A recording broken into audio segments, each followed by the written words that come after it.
Додека бројни сиромашни семејства и ранливи групи граѓани во Гостивар чекаат кров над главата, социјалните станови се уште се празни.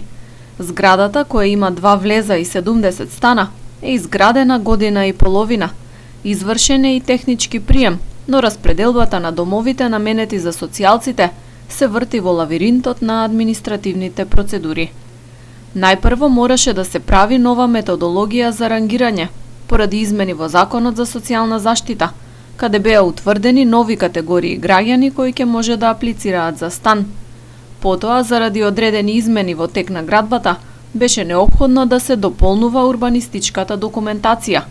Последната сопирачка, според појаснувањето на министерот за транспорт и врски Благој Бочварски, биле одредени проблеми со софтверот, преку кој електронски треба да се селектираат добитниците на станови.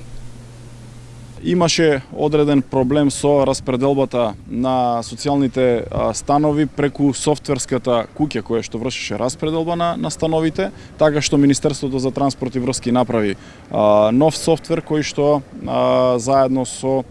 стручните лица во Министерството веќе го става во функција и веднаш после тоа ќе бидат распишени повиците за распределбата на социјалните станови, заради тоа што според уредбата која што имаме, распределбата се врши по електронски пат преку таков тип на софтвер.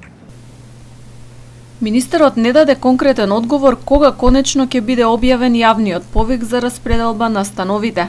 но ги повика граѓаните да аплицираат штом излезе повикот, нагласувајќи дека во други градови се случувало да нема доволно пријавени. Веднаш штом ќе биде распишан повикот, има одредени рокови од 60 дена за да можат граѓаните да аплицираат, добро да се запознаат, да не биде тоа зацкриено, да биде на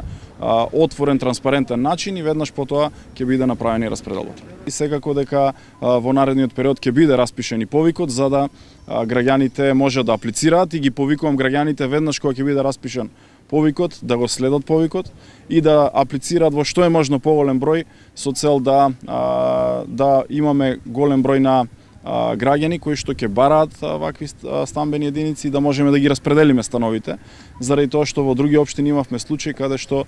ни се пријавува многу мал број на граѓани и не можевме да извршиме распределба на становите. За социјални станови ќе може да аплицираат стамбено необезбедени, деца без родители, корисници на гарантирана минимална помош, граѓани погодени од елементарни природни непогоди, семејства со лица со попреченост, социјално загрозени припадници на ромската заедница, како и самохрани родители со малолетни деца.